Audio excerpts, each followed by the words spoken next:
ಚಿತ್ರದುರ್ಗದ ರೇಣುಕಾಸ್ವಾಮಿ ಭೀಕರ ಕೊಲೆ ಪ್ರಕರಣಕ್ಕೆ ಸಂಬಂಧಪಟ್ಟಂತೆ 57ನೇ CCH ಕೋರ್ಟ್ನಲ್ಲಿ ವಿಚಾರಣೆ ಮುಂದುವರೆದಿದೆ. ರೇಣುಕಾಸ್ವಾಮಿ ತಂದೆ ತಾಯಿಯ ಪಾಟಿ ಸವಾಲಾಗಿದೆ. ರೇಣುಕಾಸ್ವಾಮಿಯವರ ತಂದೆ ತಾಯಿಯನ್ನು ಪಾಟಿ ಸವಾಲು ಮಾಡಬೇಕಾಗಿತ್ತು. ಅವರ ತಾಯಿಯವರ ಪಾಟಿ ಸವಾಲು ಕೂಡ ಆಗಿದೆ. ತಂದೆಯವರ ಪಾಟಿ ಸವಾಲು ಕೂಡ ನಡೆದಿದೆ. ಸಾಕಷ್ಟು ಪ್ರಶ್ನೆಗಳಿರ್ತವೆ ಅಲ್ಲಿ.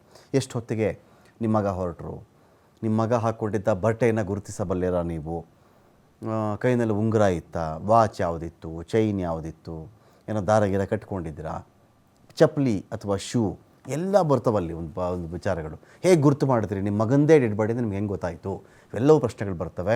ಈ ಸಂದರ್ಭದಲ್ಲಿ ಒಂದು ರಿಂಗ್ ವಿಚಾರ ಅಲ್ಲಿ ಬಂದಿದೆ.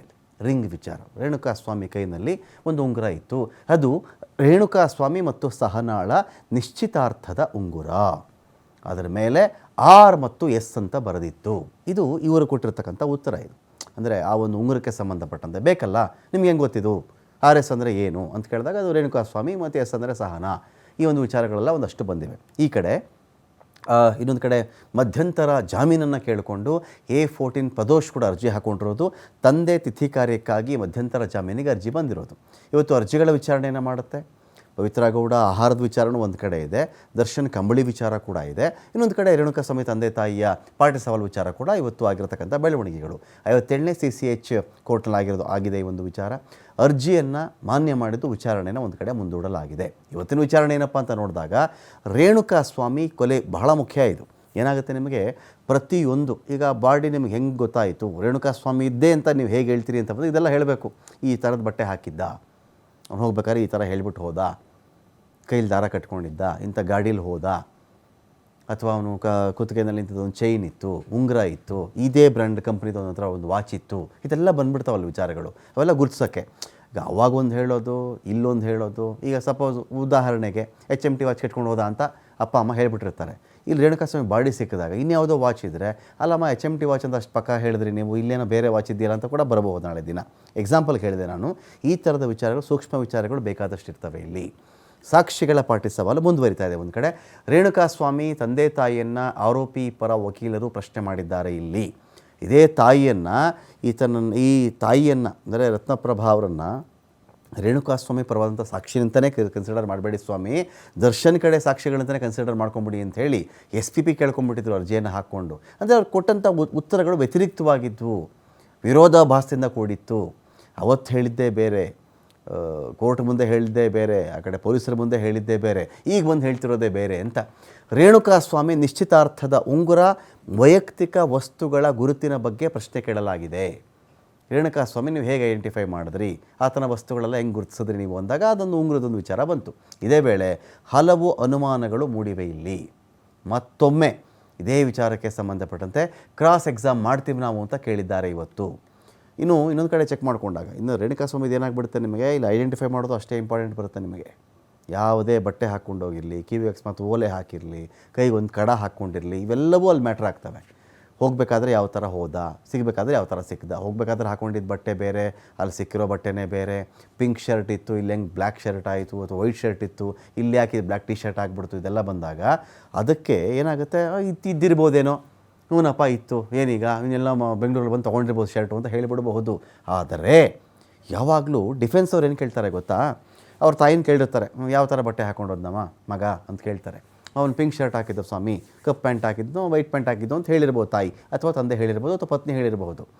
ಅವರು ಪೊಲೀಸರು ಅಲ್ಲಿ ಹಾಜರು ಮಾಡಿದಾಗ ಪಿಂಕು ಬದಲಾಗಿ ಇನ್ಯಾವುದೋ ಬದಲಾಗಿ, ಇಲ್ಲ ಅವನು ನೀಲಿ ಕಲರ್ದು ಹಾಕ್ಕೊಂಡು ಹೋಗಿದ್ದ ಶರ್ಟ್ ಅಂತ ಹೇಳಿಬಿಟ್ರೆ ಪೊಲೀಸರು ಕೇಳಿದಾಗ, ಇನ್ಯಾವುದೋ ಕೋರ್ಟ್ ಮುಂದೆ ಬಂದಾಗ ಏನೋ ಸ್ವಾಮಿ ಒಂಥರ ಆರೆಂಜ್ ಕಲರ್ ಥರ ಇತ್ತು ಅಂತ ಹೇಳಿಬಿಟ್ರೆ 3 ಥರ ಆಯ್ತು ಅಲ್ಲಿಗೆ. ಇಲ್ಲಿ ನೋಡಿದ್ರೆ ಬಾಡಿ ಬಂದು ಕಪ್ಪು ಟಿ ಶರ್ಟಲ್ಲಿ ಸಿಕ್ಕಿರುತ್ತೆ, ಅವ್ನು ಡೆಡ್ ಬಾಡಿ ಕಪ್ಪು ಟಿ ಶರ್ಟಲ್ಲಿ ಅವ್ನು ಬಾಡಿ ಇತ್ತು ಅಂತ ಅಂದ್ಕೊಳ್ಳಿ. ಕೋರ್ಟಲ್ಲಿ ಏನು ಪ್ರಶ್ನೆ ರೈಸ್ ಆಗುತ್ತೆ ಅವಾಗ ಅಂತ ಹೇಳಿದ್ರೆ, ಅವ್ನು ಕಪ್ಪು ಟಿ ಶರ್ಟ್ ಹಾಕೋಬಾರ್ದು ಅಂತ ಅಲ್ಲ, ನಾವ್ಯಾರು ಅಲ್ಲ ಸ್ವಾಮಿ, ಅವ್ನು ಯಾವ ಬಟ್ಟೆ ಹಾಕ್ಕೊಂಡು ಸಾಯಬೇಕಾಗಿತ್ತು ಅಂತ ನಾವ್ಯಾರು ಅಲ್ಲ. ಆದರೆ ಪೊಲೀಸರ ಮುಂದೆ ಬರೋ ಸವಾಲೇನು ಗೊತ್ತಾ, ಮನೆ ಬಿಟ್ಟಾಗ ಪಿಂಕ್ ಶರ್ಟ್ ಹಾಕ್ಕೊಂಡಿದ್ದ ಅಂತ ಅವ್ರ ಅಮ್ಮ ಹೇಳಿದ್ದು, ಆಮೇಲೆ ಹೇಗೆ ಬ್ಲೂ ಶರ್ಟ್ ಆಯಿತು ಅಂದರೆ ಪೊಲೀಸರ ಲೆಕ್ಕ ತೋರಿಸ್ಬೇಕಲ್ಲಿ. ಇವನೊಂದು ಬ್ಯಾಗ್ ತಂದು ಆ ಬ್ಯಾಗ್ನಲ್ಲಿ ಇಂಥ ಒಂದು ಬಟ್ಟೆ ಇಟ್ಕೊಂಡು ಬಂದಿದ್ದ, ಇವನು ಎಕ್ಸ್ಟ್ರಾ ಬಟ್ಟೆ ಇರಲಿ ಅಂತ ಬೆಂಗಳೂರಲ್ಲಿ ತಂಗುವ ಆಲೋಚನೆ ಇವನಿಗಿತ್ತು, 2-3 ದಿನಕ್ಕಾಗುವಷ್ಟು ಬಟ್ಟೆ ತಂದಿದ್ದ, ಅಥವಾ ಇಂಥ ಅಂಗಡೀಲಿ ಹೋಗಿ ಅವನು ಅರ್ಜೆಂಟ್ ಬೆಂಗಳೂರಿಗೆ ಹೋಗ್ತಿರೋ ಕಾರಣವಾಗಿ ಅದನ್ನು ಕೊಂಡುಕೊಂಡಿದ್ದ, ಆಮೇಲೆ ಅದು ಬ್ಲೂ ಶರ್ಟ್ ಆಯಿತು, ಆಮೇಲೆ ವೈಟ್ ಶರ್ಟ್ ಆಯಿತು, ಆಮೇಲೆ ಕಪ್ಪು ಶರ್ಟ್ ಆಯಿತು ಅಂಥೇಳಿ ಪೊಲೀಸರು ಅದಕ್ಕೆ ಸಕಾರಣಗಳನ್ನು ಬರೆದಿರಬೇಕಲ್ಲಿ. ಸರಿ, ಅವನು ಯಾವ ಶರ್ಟು ಹಾಕಿರಲ್ಲ, ಅವ್ರ ಅಮ್ಮ ಹೇಳಿ ಶರ್ಟೇ ಹಾಕ್ಕೊಂಡು ಬಂದಿದ್ದ. ಇಲ್ಲಿ ಬ್ಲ್ಯಾಕ್ ಟಿ ಶರ್ಟ್ ಆಯಿತು, ಶರ್ಟ್ ಆಯಿತು ಅಂತ ಬಂದಾಗ ಆರೋಪಿಯೊಬ್ಬ, ಕೊಲೆ ಆರೋಪಿಯೊಬ್ಬ ಇಂಥ ಅಂಗಡಿಗೆ ಹೋಗ್ಬಿಟ್ಟು ಇಂಥ ಟಿ ಶರ್ಟ್ ಅರ್ಜೆಂಟಲ್ಲಿ ತಂದು ಹೆಣಕ್ಕೆ ಆ ಶರ್ಟ್ ಹಾಕ್ಬಿಟ್ಟು ತಂದು ಆ ಕಡೆ ಬಿಸಾಕ್ಬಿಟ್ಟ ಹೆಣ. ಅದನ್ನು ಹೇಳಬೇಕಾಗುತ್ತೆ. ಅದನ್ನು ತೋರಿಸ್ತಾ ಇದ್ದರೆ ನಿಮಗೆ ಆ ಸೀರೀಸ್ ಆಫ್ ಇವೆಂಟ್ಸ್ ಇದೆಯಲ್ಲ ಕ್ರೈಮಲ್ಲಿ, ಅದು ತಾಳೆ ಆಗಲ್ಲ. ಅದನ್ನು ಡಿಫೆನ್ಸರ್ ಹೊಡೆದಾಕ್ಬಿಡ್ತಾರೆ. ಅದನ್ನು ಕೆಟ್ಟ ಕಥೆ ಇದು. ಒಬ್ಬರು ಪಿಂಕ್ ಅಂತಾರೆ, ಒಬ್ಬರು ವೈಟ್ ಅಂತಾರೆ, ಒಬ್ಬರು ಬ್ಲೂ ಅಂತಾರೆ, ಒಬ್ಬರು ಬಂದ್ಬಿಟ್ಟು ಇಲ್ಲಿ ಬ್ಲ್ಯಾಕ್ ಶರ್ಟಲ್ಲಿ ಪತ್ತೆ ಆಗಿಬಿಟ್ಟಿದ್ದಾನೆ. ಅವನು ಏನು ರೀ ಕಥೆಗಳಿದೆಲ್ಲ? ಅವನ ಇಚ್ಛೆಯಿಂದ ಬಂದಿರೋದ್ರಿ ಇದು. ಬೆಂಗಳೂರು ಟ್ರಿಪ್ಪಿಗೆ ಬಂದಿದ್ದ ಅವನು ಫ್ಯಾನ್ ಆಗಿ ಬಂದಿದ್ದ, ದರ್ಶನ್ ನೋಡಬೇಕು ಅಂತ ಬಂದಿದ್ದ, ಸಿಕ್ಕಲಿಲ್ಲ ದರ್ಶನ್ ಅಂತ ಹೇಳ್ಬೋದು. ಸಿಕ್ಕಿದ್ರು ನೋಡ್ಕೊಂಡು ಅವ್ನು ಹೋದ, ದೇ ಕ್ಯಾನ್ ಆರ್ಗ್ಯೂ, ಅದನ್ನು ಆರ್ಗ್ಯೂ ಮಾಡಬಹುದು ಅವರು ಅಂತ. ಇನ್ನೊಂದು ಕಡೆ ಪವಿತ್ರ ಗೌಡ ಮನೆ ಊಟದ ಅರ್ಜಿ ವಿಚಾರಣೆ ಕೂಡ ಆಗಿದೆ ಇವತ್ತು. ಜೈಲು ಆಹಾರದಿಂದ ಪವಿತ್ರ ಗೌಡ ಹೇಳ್ಕೊಂಡಿರೋದು, ನನಗೆ ಜೈಲು ಆಹಾರ ಯಾಕೆ ಬೇಡ ಅಂತ ಹೇಳಿದ್ರೆ, ಜೈಲು ಆಹಾರದಿಂದ ಚರ್ಮದ ಅಲರ್ಜಿ ಆಗ್ತಿದೆ ನನಗೆ, ಆಹಾರದ ವಿಷಬಾಧೆ ಇದೆ ನನಗೆ, ಅಂದರೆ ಫುಡ್ ಪಾಯ್ಸನಿಂಗ್ ಆಗ್ತಾ ಇದೆ ನನಗೆ ಈ ಆಹಾರನೇ ಸೆಟ್ ಆಗ್ತಾ ಇಲ್ಲ, ವಾಕರಿಕೆ ಬಂದಂಗೆ ಆಗುತ್ತೆ, ಈ ಆಹಾರ ಸೇರ್ತಾ ಇಲ್ಲ, ನನಗೆ ಸ್ಕಿನ್ ಅಲರ್ಜಿ ಆಗ್ತಿದೆ ಅಂತ ಹೇಳ್ಕೊಂಡಿದ್ದಾರೆ. ಇದೇ ಕಾರಣಕ್ಕೆ ನನಗೆ ಮನೆ ಊಟ ಕೊಡಬೇಕು ಸ್ವಾಮಿ ಅಂತ ಕೇಳ್ಕೊಂಡಿರೋದು. ಈ ಅರ್ಜಿನ ಸಮ್ಮತಿಸ್ತಾ 7 ದಿನನೂ ವಾರ ಕೊಟ್ಬಿಡೋಕ್ಕಾಗಲ್ಲಮ್ಮ, ವಾರದಲ್ಲಿ 1 ದಿನ ಮಾತ್ರ ನಿನಗೆ ಮನೆ ಊಟ ನಾವು ಕೊಡೋಕ್ಕೆ ಹೇಳಿದ್ದೀವಿ ಅಂತ ಕೋರ್ಟ್ ಹೇಳಿರೋದು. ಸೊ ಇನ್ನೊಂದು ಕಡೆ ಚೆಕ್ ಮಾಡಿಕೊಂಡಾಗ ಈ ಹಿಂದಿನ ರಾಗವನ್ನೇ ಆರೋಪಿ ದರ್ಶನ್ ಇವತ್ತು ಕೂಡ ಮುಂದುವರೆಸಿರೋದು. ಸ್ವಾಮಿ ಚಳಿಗಾಲದ ವೇಳೆ ಇರಬಹುದು, ಹಿಂದೆ ಅವತ್ತಿಗೆ ನಮಗೆ ಹೆಚ್ಚಿನ ಕಂಬಳಿ ಬೇಕು ಕೇಳಿದ್ದಿದ್ದು ಎಲ್ಲ ಹೌದು. ಇವತ್ತು ಕೂಡ ನನಗೆ ಜೈಲು ಕೋಣೆಗಳು ತುಂಬ ತಣ್ಣಗಿವೆ ಸ್ವಾಮಿ, ಚಳಿ ತಡೆಯೋದಕ್ಕಾಗ್ತಾ ಇಲ್ಲ, ಹಾಗಾಗಿ ಈ ಹಿಂದೆ ಕೇಳಿದಂತೆ ಎಕ್ಸ್ಟ್ರಾ ಕಂಬಳಿ ಒಂದು ನನಗೆ ಬೇಕಾಗತ್ತೆ ಅಂಥೇಳಿ ಮನವಿ ಮಾಡಿಕೊಂಡಿದ್ದಾರೆ. ಅರ್ಜಿಯನ್ನು ಪುರಸ್ಕರಿಸಿರ್ತಕ್ಕಂಥ ಕೋರ್ಟ್ ಮುಂದೆ ಪರಿಶೀಲಿಸ್ತೀವಪ್ಪ ಇದನ್ನು ಅಂಥೇಳಿ ಹೇಳಿದ್ದಾರೆ.